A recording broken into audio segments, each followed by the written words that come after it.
నమస్కారం అండి. నేను doctor Pradeep Vadja, MD physician, registrar endocrinologist, Bhaskar hospital, Shapur, గండిమైసంలో చేస్తున్నా. ఈరోజు మన టాపిక్ ఫిట్స్ గురించి. ఫిట్స్, దీన్ని ఇంగ్లీష్లో సిజర్స్ అంటాం, ఎపిలెప్సీ అనొచ్చు, లేదా తెలుగులో మూర్ఛ వ్యాధి అని కూడా అంటాం అనమాట. అసలు ఫిట్స్ అనేది ఎందుకు వస్తుంది, దానికి గల కారణాలు కానీ, దాన్ని వచ్చే ముందు మనకి ఏమైనా సిమ్టమ్స్, సైన్స్ ఏమైనా ఉంటాయన్నది మనం ఈరోజు డిస్కస్ చేద్దాం.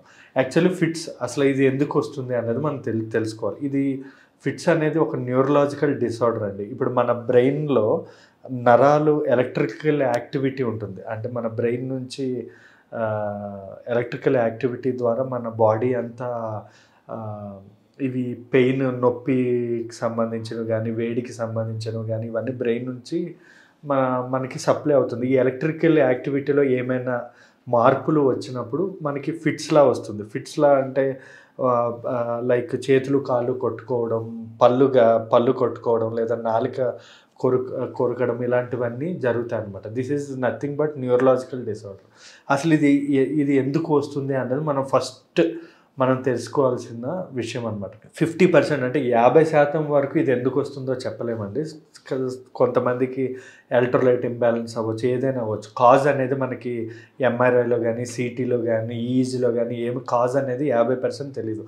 కానీ 50% మాత్రం దానికి ఏదో ఒక కాజ్ ఉంటుంది. లైక్ కొన్నిసార్లు మన బ్రెయిన్లో ఉన్న నరాలు డ్యామేజ్ అవ్వడం వల్ల. డ్యామేజ్ ఎందుకు అవుతుంది? లైక్ మేబీ ఆక్సిజన్ తక్కువ అవడం వల్ల, లేదా బ్రెయిన్కి రక్తం సప్లై సరిగా అవ్వకపోవడం వల్ల, లేదా తలకి దెబ్బ తగలడం వల్ల, తలకి దెబ్బ తగిలి లోపల బ్లీడింగ్ అవ్వడం, లేదా బీపీ ఎక్కువైపోయి నరాలు చిట్లి లైక్ బ్లీడింగ్ అవ్వడం వల్ల కానీ, లేదా కొన్ని రకమైన క్యాన్సర్స్, లేదా స్ట్రోక్ రావడం వల్ల, ఇలా దేనివల్ల అయినా కూడా మనకి ఫిట్స్ అనేది వచ్చే అవకాశం ఉంటుందండి.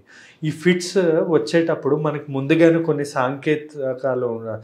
కొన్ని సంకేతాలు ఉంటాయి. ఫర్ ఎగ్జాంపుల్, అది వచ్చే ముందు మనకి గుండె హార్ట్ రేట్ పెరిగినట్టు అనిపించడం, లేదా చెమటలు పట్టడం, లేదా ఔరా అంటే మనకి సమ్ టైప్ ఆఫ్ హాలుసినేషన్స్ వస్తూ ఉంటాయి. అదేదో కనబడుతున్నట్టు, వినబడుతున్నట్టు, లేదా పైన ఏదో ఇట్లా పైకి కళ్ళు పెట్టి పైన చూడడం, ఇలాంటివన్నీ కూడా జరుగుతూ ఉంటాయి. ఇవే కాకుండా కళ్ళు చీకటై మనకు అప్పుడు ఏం జరిగింది అన్నది కూడా మనకు తెలియదు.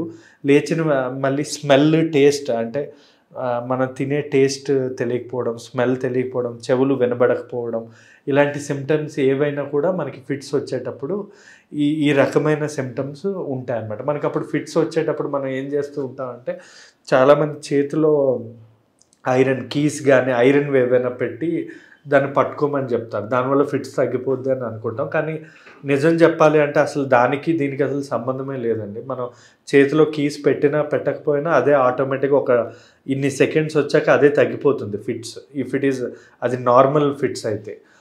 కాకపోతే మనం అట్లా ఫిట్స్ వచ్చేటప్పుడు కొంచెం ఇక్కడ ఇట్లా పట్టుకొని ఒక సైడ్ తలని గట్టిగా పట్టుకొని పడుకోబెడితే సరిపోతుంది. ఎందుకంటే నాలుక కొరుక్కోవడం కానీ, గ్యాస్పింగ్ ఇలాంటివి జరిగే అవకాశం ఉంటుంది. కాబట్టి మనం ఈ జాగ్రత్తలు తీసుకుంటే సరిపోతుంది. అసలు ఫిట్స్ వచ్చినప్పుడు మనకి దాన్ని ఎలా మనం డయాగ్నోసిస్, అంటే ఏదైనా ప్రాబ్లం ఉందా అని మనం ఎలా తెలుస్తుంది అంటే, ఫర్ ఎగ్జాంపుల్ కొన్ని టైప్ ఆఫ్ బ్లడ్ టెస్ట్లు ఉంటాయి, సిబిపి అని.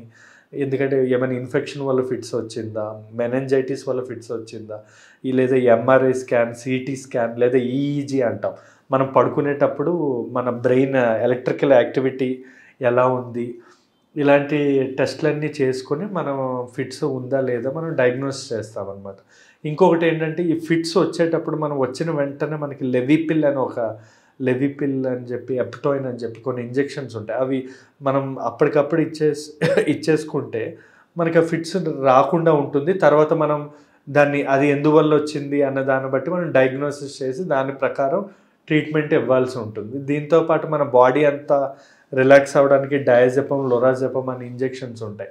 అవి కూడా ఇచ్చి మనం అప్పుడు డయాగ్నోసిస్ చేసుకోవాల్సి ఉంటుందండి. Thank you.